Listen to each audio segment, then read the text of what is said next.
From the Alex Trebek stage at Sony Picture Studios, this is Inside Jeopardy! Hello and welcome back to Inside Jeopardy, your exclusive and official podcast destination for all things happening in the world of Jeopardy! I'm Sarah Foss. I'm joined today by a bit of a disheveled Buzzy Cohen, but so happy to be sitting beside you. You know, it's casual summer Buzzy vibe. I'm wearing a suit and tie. I'm wearing a suit and tie. I didn't say casual. I said disheveled. You came in a little disheveled. Oh yes, I did run in. It's been a busy summer for me. Yeah, you know, it's good to be Buzzy Cohen, being busy. Yeah. How's the reaction to your new show? It's been so beautiful. Like, so many people have reached out saying how much they enjoy it, how happy they are to have like a watch together show with their kids, which is harder and harder to find these days. Very hard to find. And I speak as a parent. Yeah, yes. I've been trying to repost some really beautiful stuff of like people, you know, talking about how happy they are that their kids are watching something educational on Sunday morning and not just, I don't know what. Bluey. Oh, Bluey's good. Yeah, I'm Bluey's pro pretty Bluey, good. but yeah. You know what I mean. I know what you mean. Peppa Pig. Ugh, don't get me started on that pig. Me either. Never loved that one. If you haven't watched it already, Einstein Challenge History with Buzzy, Channel. History Channel. Family fun for all. I'm very excited about news that came out just on Friday, Buzzy. I don't even know if I had shared it with you. You did not. But the United States Postal Service is actually honoring Alex Trebek with a special commemorative stamp. So this has been in the works for about a year now, working alongside, of course, Gene Trebek and the USPS and coming up with the perfect design. And it's actually a Jeopardy clue about Alex. The clue saying this naturalized U.S. citizen hosted the quiz show Jeopardy for 37 seasons. And then where the Forever USA is crossed out on the stamp upside down is the correct response. Who is Alex Trebek? It's got a beautiful photo of Alex on the actual page where the stamp will be sold. So we decided in Friday's show to put an Icons on Stamps category, which featured, you know, some incredible people. The list, when you get a commemorative stamp, like you... Oh my God. You've made it. It's huge. And the tricky thing was we taped this back in May, but we weren't able to let the audience know about the stamp being released. So then we sent everyone to lunch and we did a pickup with Ken where he was like, that is correct. And we want to let everyone know, you know, that the next icon to receive a stamp is our very own Alex Trebek. That's amazing. If you haven't ordered it yet, you can go to USPS.com/stamps. So it's just a pre-sale right now. Okay. They just went on sale on Saturday, June 22nd, because the stamp will officially be released on July 22nd, which is what is, of course, Alex Trebek's birthday. He would have been 84. We're going to host a really cool stamp event here on the lot. Stamp collectors will be invited. You know, the first chance to see the stamp live and in person. Gene Trebek will be here. Ken Jennings will be here. It's going to be really special. Alex's family, in addition to Gene, will be here. And I just love any chance to celebrate the legacy of Alex. What a legacy, and just such a deserving and amazing honor. Yeah. I'm like so excited. And as you know, I make frequent visits to the post office. Yes. Because I don't know why everyone knows this, but I do go to the post office a lot, and I'm excited to pick up as many of these as they've got. Yeah, I want to know what the order looks like. How many packets of Alex Trebek Forever commemorative stamps will Buzzy buy? The cool thing about the event, too, is that you can get the cancellation, like the official cancellation of the stamp. Right. It's a big thing for stamp collectors. Oh, yeah. When they first told us about this, they said you need to be prepared for hundreds of people to attend because this is a big deal. So wow. I'm excited. I imagine that there is a big overlap of stamp collectors and Jeopardy fans. Right. I mean, we feature stamps so lot. often on Jeopardy. It's definitely in, you know, the Jeopardy wheelhouse. There's records for how quickly commemorative stamps sell out, and I want to beat that record. Everybody. Oh, wow. All right, get out there. Let's do it. Do your part. Pre-order your stamps now. now. You know, I want to just say that Jeopardy and USPS is not the only crossover event happening in the Jepperverse. You are right, Buzzy. For the first time ever, Survivor and Jeopardy. Who knew? Yeah. Drew Basile, we call him our 6'6" giant killer. He's a giant killer. Yes. Because, of course, he beat our 15-game champion, Adriana Harmeyer. And just last season in Survivor, season 45. First of all, 45 seasons of That's Survivor. unbelievable. They're coming up on 50, I heard. I remember season 1. I remember season 1 too. Oh my goodness, I'd never seen anything like it. They were going to eat a rat. Yeah. Like, oh. Well, and also, Juveria Zahir, fan favorite of Jeopardy. Yes, is second chance champion, goes on to win Champions Wild Card. Exactly. Her brother Omar was a fan favorite on season 42 of Survivor. So it's just... The connections don't the end. connections never end. Another Jeopardy and Survivor link is Jeff Probst, who used to host Rock and Roll Jeopardy. Absolutely. He's part of the family. I remember when I first started, that was when Rock and Roll was just wrapping up. And, Lisa Brofman, our co-executive producer, was like, oh, you got to meet Jeff. And I was like, what? Jeff Probst, like the Survivor host? And he came to lunch on the lot, and I thought I was pretty cool. You were, and continue to be very cool. Thank you, Buzzy. Well, yes. Well, Drew, he also has met Jeff Probst, of course, and he is now on a run of his own. So we'll have to see how that goes. But we're definitely going to talk with Adriana a little bit later in the pod about her phenomenal run. But first, it's time to take a look back at this week in Jeopardy history.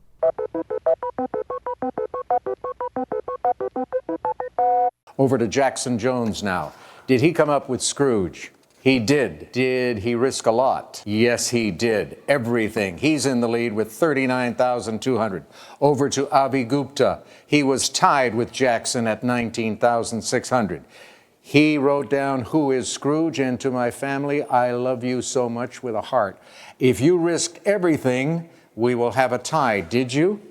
You did. You're at 39,200, and that means we have to go to a tiebreaker. And to be honest, ladies and gentlemen, I can't recall the last time we had to go to a tiebreaker in a tournament. So, Avi, Jackson, pick up your signaling devices. I will give you the category. I will reveal the clue. The first one to ring in with a correct response will be a finalist. The category is American history. Here is your clue. Types of it you could find in Boston Harbor on December 16th, 1773 included souchong and bohea. Avi. What is tea? Tea is right, and you are a finalist. What a finish. It was on June 26, 2019, when we witnessed the teen tournament semifinal matchup between Avi Gupta and Jackson Jones, which, as you just heard, resulted in a tiebreaker clue. It was Avi who rang in first. He provided the correct response to the tiebreaker. He advances to the finals, where he ultimately became the teen tournament champion. As you may remember, both Avi and Jackson returned for our 2023 high school reunion tournament, competed against each other in the semifinals. But this time, it was redemption for Jackson. He secured the win over Avi and earned a spot in the finals, but was ultimately defeated by Justin Bolson. Whew, Wow. those tiebreakers. Tiebreakers really get the blood pumping. Yes, and I think we're going to hear about another one that happened in this past week. And Let's get into it. It never gets less exciting. I also want to bring up, we just talked about the high school reunion tournament, but a few months ago on our Inside Jeopardy Live on Tour podcast in New York, we did announce that if you have competed in Kids Jeopardy, Teen Jeopardy, or College Jeopardy, and you haven't been offered something like a reunion tournament, you can come back on the syndicated show. So That's exciting. we want to get those applications as well. We want to see some of these, these young, brilliant minds. Where Yeah. are they today, and how would they fare on the Alex Trebek stage? Yeah, there's so many people who wear that Teen Jeopardy as a badge of honor through college or grad Yes. school or whatever. Get back out here. Show us what you got. Yeah, who knows? You could be our next streaker, because on Monday, Yes. 13-game champion Adriana returned, hoping to add another win. But Ty Patton put up a good fight. He went on an impressive run in Double Jeopardy with the help of a nearly all-in daily double. He was able to get within $3,000 of Adriana's lead heading into final. Both Adriana and Ty were correct, but it was Adriana who secured the win. She breaks the $300,000 mark. She's now 12 for 14 in Final Jeopardy, Buzzy. That is so impressive. I mean, as a fellow champion, you can talk about how impressive that is. That's so impressive. And as a fellow champion who, I'll say it about myself, not very good at Final Jeopardy, I'm always blown away by people who can just get it together for those very, very tough clues. Yeah. Every time I'm like, oh my goodness, she's doing it again. She's amazing. This show also had a Bon Jovi category that Adriana did run. She's Amazing. talked about some of her pop culture specialties, kind of from that CD-ROM game, the 90s, really a good spot for her.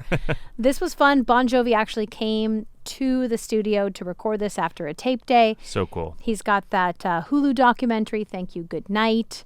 And Ken was having fun with the category as well. For the last clue, he said, going out in a blaze of glory, John Bon Jovi. And then when we came back for Double Jeopardy, he said, oh, we're halfway there, as Bon Jovi would say. It's Double Jeopardy. So, we all had fun with Bon Jovi. And Ty Patton, he may not have pulled off a win, but once again, I'm bringing up another challenger of Adriana's who you've got to look at for second chance. Definitely. 16 correct responses, 2 correct daily doubles. Narrowly trailed Adriana entering final and was got correct final in correct. Final. Yeah. I think if anyone has a case, it's Ty Patton. Have you been watching the show recently, Buzzy? Of course. I always watch it. Well, a few weeks ago, we had Russell Norman, our director, on. Yeah. We were talking about some of these new creative, we call them our bumper shots. Yep. These happen kind of between Double Jeopardy and Final. We show you kind of what's going on in that break. And for the first time, we featured our booth, our control room. So you got to see Russell Norman. You got to see our technical director, Lucinda Owens, who also does direct when Russell is off at AGT or some of his other shows. You got to see our associate director, Chloe Corwin, there. James Bonds, our booth PA, and our post associate producer. So really fun to see some more of the cast of characters. I love seeing everybody that helps make this show go. And right behind, this first row in the control room, we have, of course, our co-executive producer, Lisa Brofman. We have our lighting director, Jeff Engel. We have our line producer, Laura Muller. And there's also all these other rooms in the control room, where our tape operators are and audio. So you're not seeing everybody, but we want to try to show more and more of the people who make Jeopardy happen. Regular Jeopardy taking you more inside Jeopardy, if you will. Look at that, Buzzy. I will say that I have occasionally walked by this room, and I find it very intimidating, and I've never gone in. You've never gone in the booth? I've never gone in the booth. It scares me. Oh, we got to bring you in the booth. A little booth tour for Buzzy. Well, Tuesday proved to be another tight competition for Adriana. Challengers Colleen Matthews and Mark Agliardi chipped away at her lead in Double Jeopardy. Colleen successfully working her way into first place late in the round, but then Adriana manages to take back the lead heading into final. Once again, correct in final to secure the win. Look at these stats. Talk about an evenly matched game. Yes, I think this actually shows what a great player Adriana is because she is holding her own against players that are just as good as her, which is very hard to do. Yeah, correct responses. Adriana with 18, Mark with 17, Colleen with 16. You got to think both Colleen and Mark, here they are, the second chance. Yeah, I mean, in a way, this is what Second Chance was made for, right? You go up against one of these long streakers, but you're a great player, and maybe on a different day of the week, you go on your own streak. Yeah, well, Ken did check in with Adriana after the game to ask about her secret to that Final Jeopardy success. I feel like I would be gasping on the floor after that, and you guys all just seem like, When you two came up with what is Beirut at the last minute, did either of you think that was right? No. Oh, really? No. So, Adriana, you are now 13 out of 15 in Final Jeopardy. What's the secret? I wish I knew. I just keep expecting each one to break the streak. I was sure this was wrong. It's now been, maybe 6 or 7 games in a row, or 6 of 7 where you maybe needed to be correct in final because you had the hounds nipping at your heels. Mm-hmm. Your instincts just seem very good. Yeah, I hope it lasts. What do you think, years of watching Final Jeopardy? I mean... Must be, yeah, the rhythm of the questions maybe, I don't know. Well, for whatever reason, you have a sixth sense for it. Well, congratulations to all 3 of you for a great game. It was fun to watch, and we will see you tomorrow, Adriana. Just keeps going. On Wednesday, Adriana started the game on fire, taking an early lead into Double Jeopardy, but newcomers Drew Basile and Tekla Sauter both chipped away at her lead. Drew found the first daily double of the round, went big, $10,000 to take a commanding lead. From there, it was a race to get back into contention, but both Adriana and Tekla fell short, allowing Drew, I can't even believe it, to get an upset runaway win over a 15-day super champion. Yeah, I mean, that $10,000 daily double. Got to respect it, and that's how you do it, folks. That's how you take down a giant. Yeah, I think Drew knew, he had been in the studio. He had seen Adriana. Right. This is where you know what you need to do, but Exactly. are you willing to Are do you it? willing to do it? When that daily double comes up and he said yes, I think it has to somewhat play into his Survivor skills. That's right. He's got the gamesmanship. Yeah, he lasted 23 days on Survivor. So talk about being able to overcome challenges. Yeah, I mean, this is probably nothing, a $10,000 daily double. I would love to see him last 23 days on the Alex Trebek stage. That would certainly be something, wouldn't it? It would be. A lot of hype around Yes. Drew's appearance, even in the weeks leading up to it when he first showed his photo and said, hey, everybody, I'm going to compete on Jeopardy! On Reddit, there was a post a few weeks ago with Survivor fans really pumped to see Drew on the stage. Few of the comments I saw, Drew struck me as being extremely well-read. Hopefully he does well. You cannot be serious. People wait their whole lifetimes to get on either of these shows, and he got onto both in 1 year? Bro, stealing my dream. Yes. It's funny because after All Stars, I was thinking about going on Survivor, but I'm glad that I think Drew probably did better on Survivor than I ever could have. I love that you were considering it. I was considering I it. don't really picture you on Survivor. That's what I loved about it. That's kind of why I was interested. Are you in swim trunks and a tie? How does that look for you on an island? I didn't get that far into Okay. thinking about what my island look would be. Because that's my first place I'm going. I'm like, how does Buzzy keep up the style? A little aloha print kind of, what does Don Draper wear Right. when he's in Hawaii? I guess we'll never know. We'll never know. Can we talk about Adriana's stats? We have to. Total winnings $349,600. Average score 22,344. 347 correct responses, averaging 22 a game. 12 correct, 5 incorrect on daily doubles. Averaged only 1,188 gained in daily doubles per game. And then 13 for 16 in Final Jeopardy with 5 runaways. That is putting a big target on Adriana for this upcoming Tournament of Champions. I cannot wait to see how she performs. Yeah, and I can't wait to catch up with her a little later in the pod. Right after this game, though, we caught up with Drew to see how he was feeling about being a giant killer.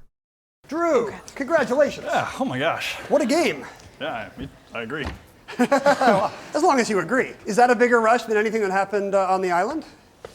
Getting voting off was pretty painful, but this was top two. Now, you came out with guns blazing. You seem to immediately have pretty good buzzer timing. I think that was what put me over the line. These guys very knowledgeable. It was just the speed with the thumb. But of course, Drew, you got your teeth in that daily double, and you appeared to consider for a moment. Yeah, I was just thinking about who I was against, and I was against the Dynamo, and I knew that I wasn't going to win by playing safe. So I just figured, let's bet it all, no harm, no foul, and it panned out. Had you thought about that in advance? Were you kind of psychologically prepared for maybe making an uncomfortably big wager? Well, I don't know if the viewers know this, but we get to watch the games, and what I saw was just dominance and steamroll. So I kind of told myself that if it's not, pop culture, just chuck it, and we'll see what's happening. I'm very lucky, so I thought it might come in handy. Adriana, I want to ask you about, you didn't get a chance at a daily double there because Tekla found the last one. We had noticed that you've been kind of conservative with your daily double wagers, and I always wondered, is it just because she hasn't had to? In a situation like that, if you had found the third daily double in that round, were you ready for the 5-figure wager? Maybe. Maybe? I'm not sure I had a plan. You seem like you wouldn't have been that thrilled about a bet that big.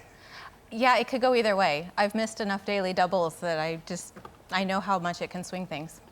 It's a stressful moment for sure. I want to ask you about the possibility of fatigue. The viewers see one show every day, but if we're being honest about how Jeopardy is taped, the last 13 games you played just within less than 72 hours of each Yes. other. Does that take a toll? Absolutely, yes. You don't feel as fresh as you did a couple days ago? I can feel that I'm a little slower on the buzzer. My brain is taking a little bit longer to piece things together. Yeah, that's a big factor. How does it feel now being a 15-game Jeopardy champ? You know how the story ends. I, of course, would have loved to keep going, but I think 15 is a nice, good number, and I'm happy with that. You would like to play more, but I guess the tribe has spoken. Unfortunately.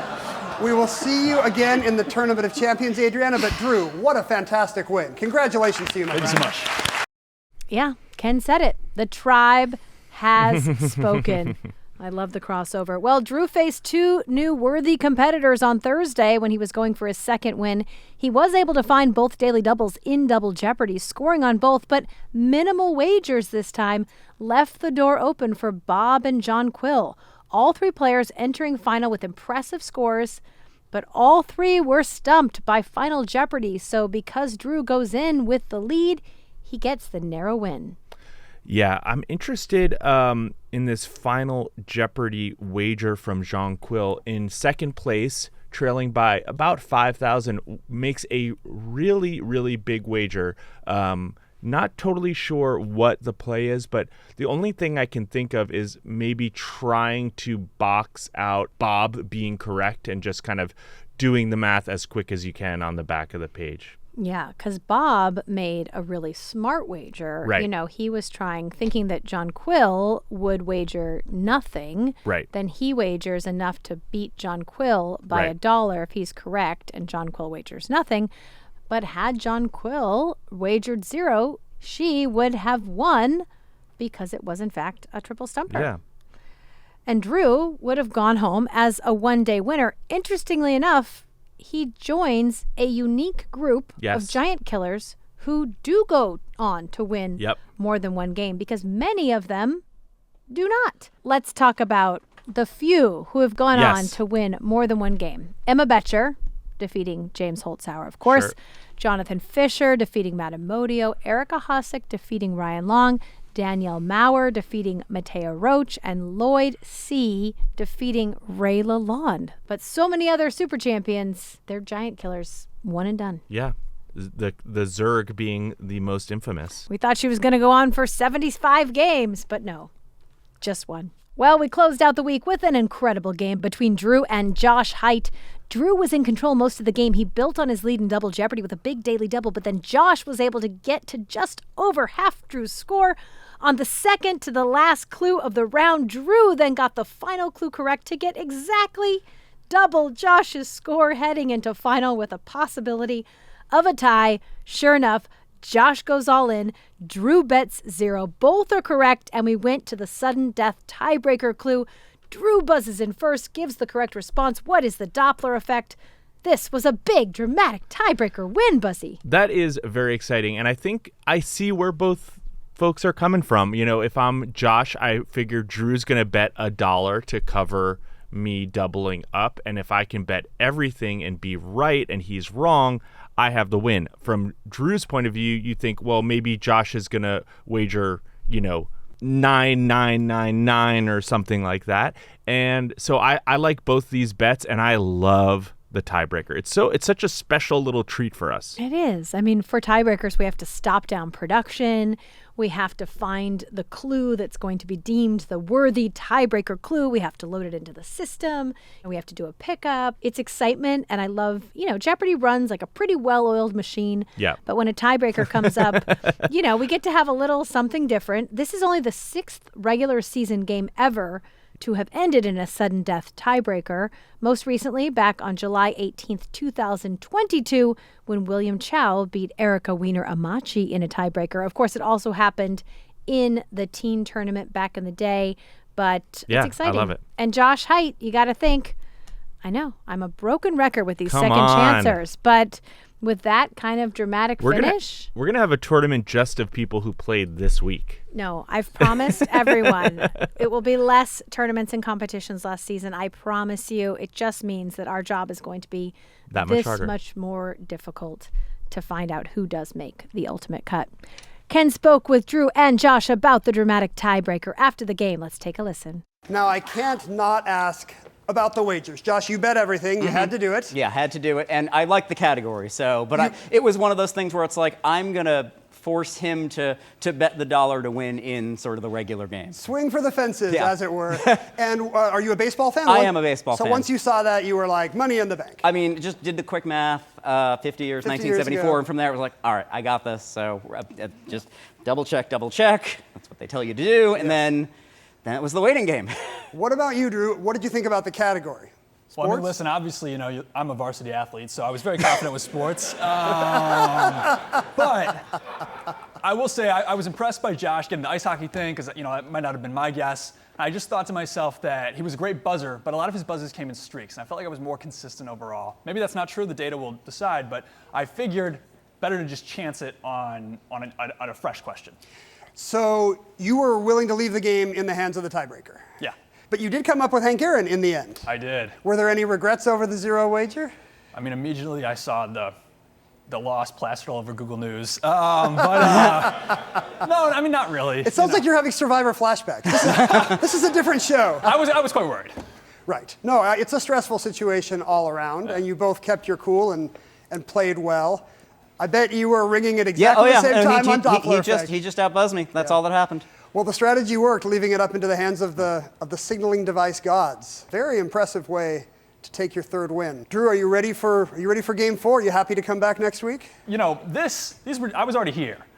Now I got to come back for these events, and that really raises the stakes, the mentality. So yeah, I'm a little more nervous for Game 4 than I probably was for Game 3. So we'll see. If you have more friends or family that want to come watch, will you be paying for the tickets at this point?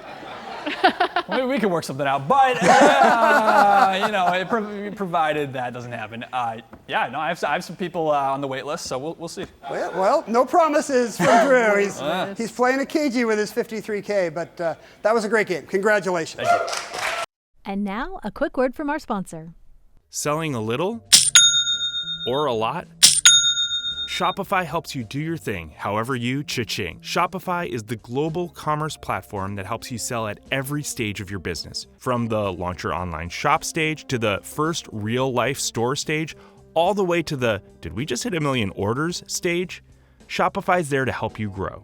From their all-in-one e-commerce platform to their in-person point-of-sale system, wherever and whatever you're selling, Shopify's got you covered. Shopify powers 10% of all e-commerce in the US. Plus, they have the internet's best converting checkout, 36% better on average compared to other leading commerce platforms. What I love about Shopify is how simple they've made it to grow your business. You can manage inventory, track payments, and view real-time insights all in one place. Shopify is there to support your success every step of the way because businesses that grow with Shopify. Sign up for a $1 per month trial period at shopify.com/Jeopardy, all lowercase. Go to shopify.com/Jeopardy now to grow your business no matter what stage you're in. Shopify.com/Jeopardy. Now, back to Inside Jeopardy. All right, Buzzy. Well, it is now time for this week's host chat. An audience member asked Ken, did you have any superstitions when you were a contestant? I always stayed in the same accommodations every night, which was very unfortunate because it was the most rundown motel on Sepulveda. It was pretty cheap, and it kind of had some fun old Googie architecture, and the sign said, color TV and phones. That was their big pitch to residents. They had color TV and phones. So like 74 games later, I had made a pretty good amount of chunk of change on Jeopardy, and I was still staying at Dino's. I love the thought of Ken, after earning millions, all these wins, and he's still back at Dino's. I know. Well, there's also something about like Ken sort of committing this caper and then like lying low in like this crumb. Like how in all the movies, when after they when they're on the lam, I feel like Ken was sort of on the lam, laying low at Dino's. Yeah, and who would have known? I thought Nobody. Dino's would have gone on to have huge success. It should be like a landmark, a national treasure. But no, it's closed permanently, Buzzy. Oh, so well, cancel maybe those Ken, reservations for summer break. Maybe Ken can somehow in honor of what it did for him, kind of resuscitate. Or, bring it back to life. Maybe this is it. Maybe it does have 1.5 stars on TripAdvisor, so maybe not. Maybe not. I don't know. I like the sound of Jeopardy host and motel manager, Ken Jennings. Dino's for the win. No. Sorry, can I just say the first review that comes up on TripAdvisor says bug-friendly hotel. Everybody. Worst hotel experience in many years. It was good enough for Ken Jennings. Who knows what would have happened if he didn't stay consistent, keep up with his superstition, and stay at Dino's. Yep. Well, Buzzy, I know you have to run, so we will see you soon. Thanks for joining us, as always, on the pod. Thanks for having me. And now, it is time to welcome 15-game Jeopardy super champion Adriana Harmeyer Adriana, thanks for joining us. Thank you. We've obviously featured lots of your interviews, lots of your post-game chats throughout your run, but those were all happening in the moment. The difference now is you've had some time, from Jeopardy production time, JPT as we call it, back in April and early May. Now you've had some time to digest it and hopefully get some rest. How has it been, since I saw you last on the Alex Trebek stage? It's been amazing. It's been a complete change. I went from having this really big secret to getting to share it with everybody, to seeing my episodes go out and to be able to talk about it and hear such excited feedback from all my family and friends. What's it been like at Purdue? I have to imagine you were like the most popular person on campus. There's a lot of interest. I've been featured in the campus newspaper. The local news is covering me as well. A lot of excited coworkers, just stopping in the hallway and having a quick chat about Jeopardy before we then talk about that work thing that we're supposed to be talking about. Right. So that's been a lot of fun. Just lots of little Jeopardy chats along the way every day. Well, and we always encourage people, or we always warn people, social media can be kind of a challenging place, but everything I've seen, the support and love for you has been extraordinary. You have so many fans out there in the Jeopardy community. Are you feeling that as well? I am. I wasn't quite expecting that, but it's been so wonderful to see such positive response to me when all I did was go and play this game in really the only way I knew how or that made sense to me. And it's amazing that seems to have struck a chord with people. Yeah, I think in recent years, we've seen so much with the big daily doubles, the all-in, the hopping around. And, I said Alex Trebek would have loved to watch you play because you really are an old school player, if that is a term for someone who just likes to go to the categories that play them in order, really kind of try to figure out what the writers are going for. That's been a tactic that's obviously been very successful for you, but also something that seems to be resonating with our viewers. Yeah, I think that worked for me. And that's what made sense to me in the moment. I knew strategy. I know different approaches people have taken, but when I went up on the stage, I wanted to have fun with it. So I did what seemed like that would get me there, that I would have an enjoyable experience. I didn't want to get too caught up in my head trying to strategize when I really wanted to just be thinking about the questions and answers. Well, I think the first big milestone you hit was, of course, that 5-game victory and knowing that you were headed to the Tournament of Champions. You've had some time now to obviously see some of your competitors competing before you were there. And then I'm sure you've heard about people maybe coming after you. And what's it like kind of gearing up for a return to the Alex Trebek stage? I'm so excited to come back. Knowing all along that I would get to come back was so reassuring. And whatever happened, whenever I inevitably lost, it was really nice to know I still get to do it again. Well, and obviously you are so far in the company of some great women. Lisa Ann Walter, we had talked about, our celebrity champion. But then people are talking about the A-team, the all-female A-team that includes, of course, Allison Betts, Amy Hummel, and you.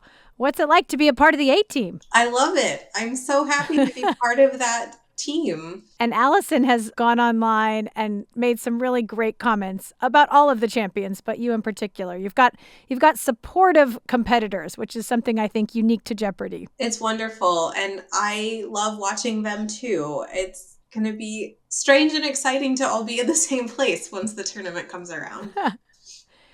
Well, as the stats continued to build, obviously we talked about it, only 16 other players in Jeopardy history have pulled off double-digit win streaks.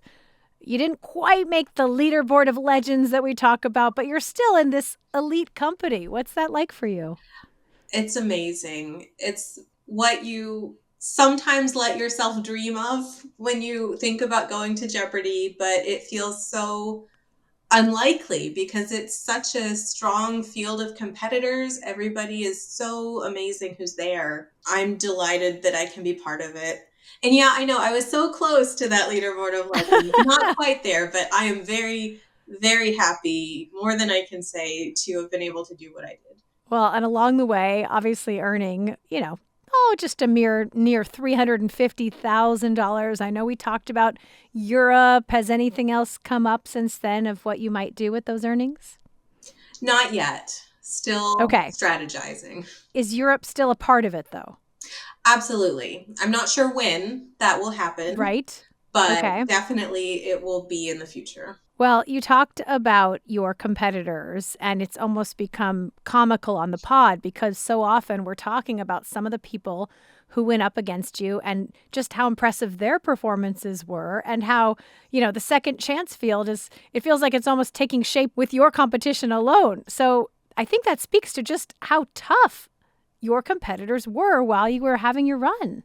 They were. It felt like every episode was a fight because there were so many amazing people who knew incredible things, played really well, so good on the buzzer.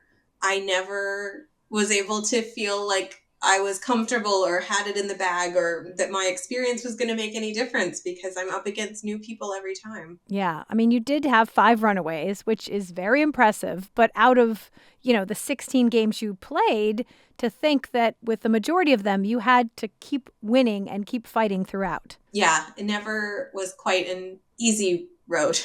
However, you are a master at Final Jeopardy. So even when these games were close and not a runaway, 13 for 15 in your victories in Final Jeopardy. Did you have any idea you would be that strong in Final coming in? I knew I would be pretty good at it. I am also amazed that I pulled out that percentage. But I've always liked the finals. I like that there's a little bit of extra problem solving involved in those clues and that there's the time to think about them. And I did go through quite a few of the old Final Jeopardy clues as I was getting ready to be on the show. So I was really pleased that I was able to do so well with those. Now, coming in, had you thought about math much? I thought about math a fair bit. My ultimate plan that I somehow managed to mostly pull off was to be in the lead going into final so I don't have to do very much math.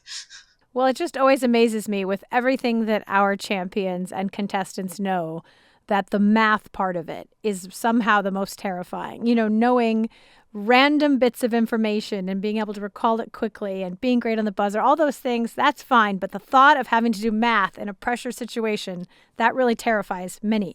I appreciate that paper and pen are provided. It's not all mental calculation, but yeah, there's so much room to just get something a little bit wrong and that could change the entire outcome. Well, one thing I want to point out to people, because I know they've been watching you succeed over weeks, but I just want to kind of really tell people what it was like for you and how many games you played in such a short amount of time. You obviously came on originally. You competed with us in April. On April 9th, you played 3 games. Okay, 3 games, no problem. I'm going to go home and take a little rest. You got to take almost a month off to think it over. Then we bring you back. It's May 6th. 5 games, long day. You were jet lagged. You had flown in from Indiana. You have to get up early. Oh, then don't forget, you get to go home. But no, you're coming back the very next day and playing another 5 games. And then on your 3rd consecutive day, there in May, you play 3 games. And that's when you eventually lost. But I just think to play that much Jeopardy in such a short amount of time, can you speak to what that is like? Because it's something few people can really understand. It's an unusual experience. Yeah, I was doing a bit of math after I left the studio. That was about 13 games and 50 hours, something like that. Yeah. It was more exhausting than I expected going through the whole day. So yeah, jet lag, playing all these games, having the combination of exhausted from playing all day, but also energy from winning all day and getting to come back the next day and do it. So it was a really strange feeling there. And by the 3rd day, I could feel it wearing on me a bit, but I just did my best to fight through it and to keep going as best I could, to focus on buzzer speed and remembering things and just trying to keep playing the game. But an unusual experience, I think. Yeah, and oftentimes we tape 2 consecutive days. So many times the most one of our champions has to consecutively compete, including Ken Jennings and others, is 10 consecutive games. And there were a lot of challenges in this year's production schedule, and it did cause us to have these lengthened weeks at the end. So I did feel for you. I knew that there was nothing, you can't anticipate who's coming or not coming or any of that, but I did think, oh goodness, I even said to Ken, did you ever think that maybe the reason you were able to go so long is because you had a summer break? He was about midway through his run, and then he had all these weeks and months off. And oftentimes a lot of our returning champions, that is the case. So who knows what could have happened if we went on summer break after day 2 in May? Who knows? But all I know is it was really impressive. And I think even more impressive is just the level of competition that you continually had to face. So even in the face of exhaustion, you weren't getting easy games. You weren't getting easy wins. You had to just keep bringing it every time. Yeah, I definitely did feel like every time I was fighting for it, I just came out, fresh game, do what I could do with what was in front of me. And here comes this, we called him the giant killer, 6'6", Drew Basile. He had been watching you. He knew he was going to have to really play aggressively in a way that, not many people had been willing to do up until that point. And that huge daily double, something we hadn't seen. What are you thinking in that game? Just kind of talk me through how that was playing out for you. It was a tough game. I think both competitors in that game were so strong. It was so tight. And he did what made sense when that daily double came along. And as soon as he made that bet, I knew if he missed it, then we'd all keep going. But if he got that right, that could change things. And he managed to do that. And it was impressive. Yeah, I think it's so interesting that at home, people have 23 and a half hours to kind of take in the champ and get ready for the next day. And for you, we tape the show, it's pretty similar to how it is, on the stage, but that you go from being a champion and needing to change into that next outfit and figure out what you're going to wear for the 16th day to, wow, okay, this is how my story, at least this chapter of your Jeopardy story, this is how it ends. 15-game champion. What were those moments like kind of after Mitch came, he took your microphone off, you kind of walked back to the contestant green room. Talk me through that.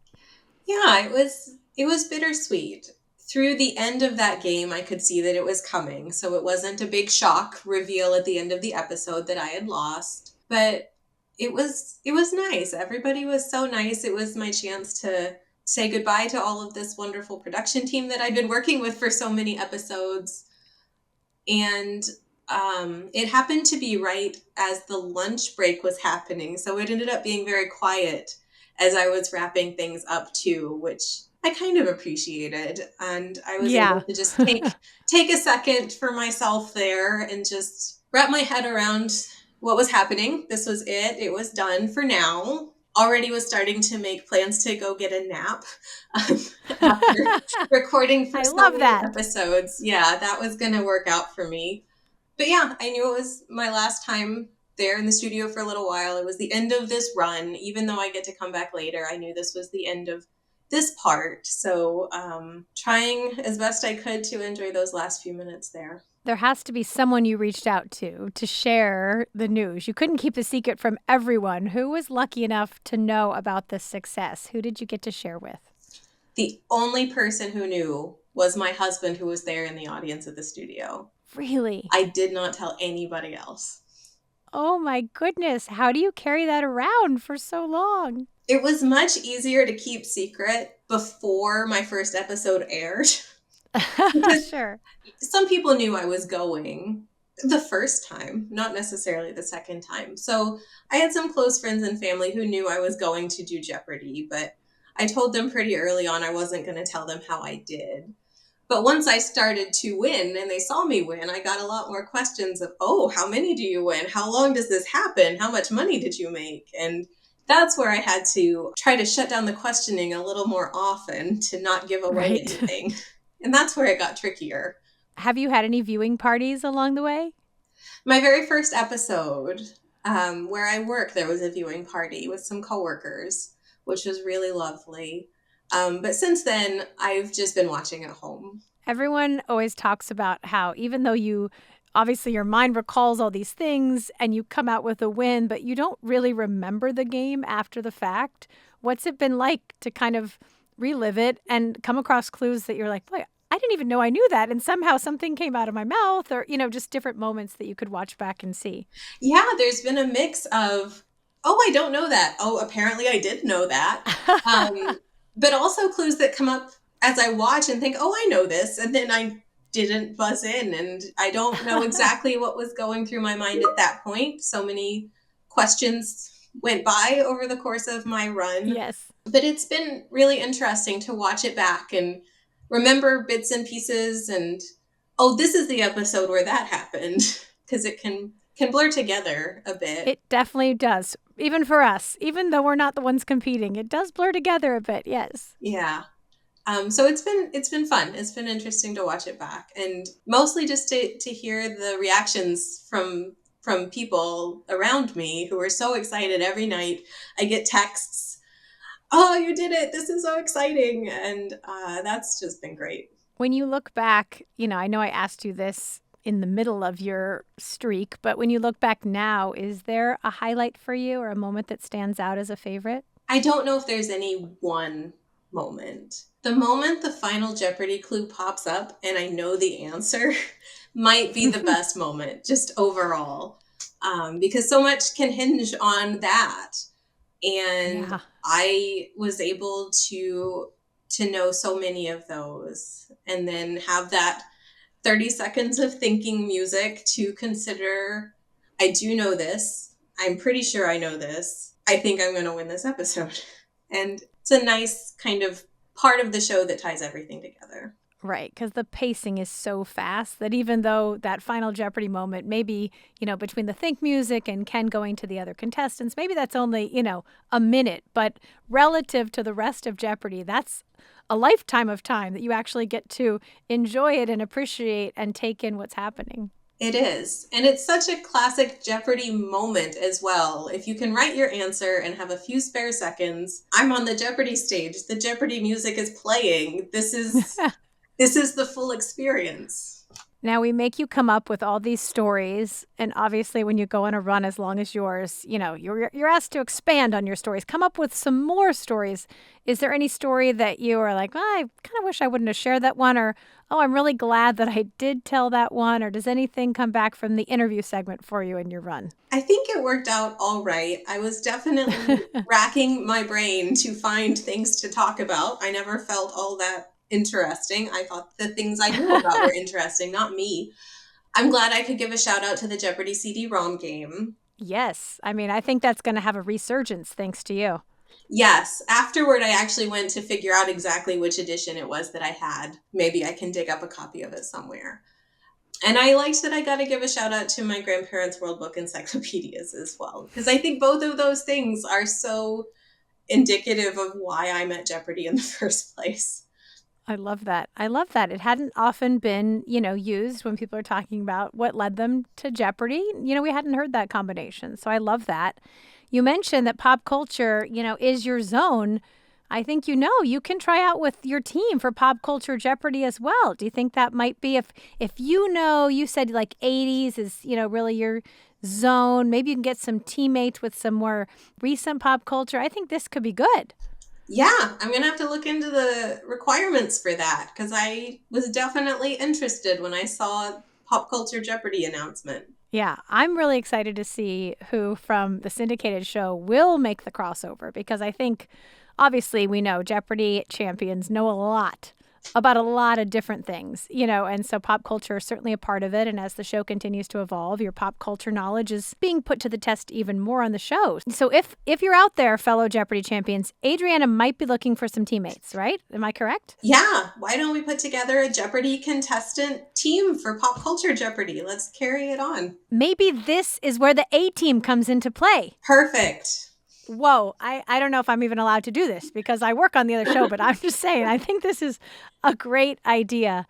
So looking ahead to the Tournament of Champions, is there anything, and you don't have to give away any secrets, but is there anything you're reflecting on that you want to prepare more for or do differently, or, in the actual show days, anything like that you're looking ahead towards? Yes, I am planning to brush up on some subject areas that have never been my strengths. I have already bought a more comfortable pair of shoes. Nice. And I'm going to try to work on my buzzer speed some more, see what I can do there. So just trying to cover all my bases, make sure I'm ready to go when the time comes. When the time comes. And you'll also be a part of our Jeopardy honors. So that's always a fun party for everyone, just to get to be with your fellow contestants before we put the pressure on and make you actually compete. So that'll be fun too. Is your husband going to get to come? Are we bringing the husband again? If he's invited, he's coming. He's totally invited. Absolutely. He's invited to honors. He's invited to TOC, and he's clearly a pretty good luck charm, and he kept your secret. So I think he's totally invited. Yeah, I plan to bring him along every time. Well, it has been a pleasure getting to know you along this journey. I know when it all did come to an end that day, I said, we don't have to talk today. Let's talk in a few weeks when your episodes air, and we'll catch up then. But it's been just wonderful to see the reaction to your success and to just watch you play this game so well. We can't wait to welcome you back. Thank you. I'm looking forward to it. And that brings us to the end of today's show. We'll be back next week to cover another week of games as Drew Basile goes for his 4th win today. See you then.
Hey, thanks for watching.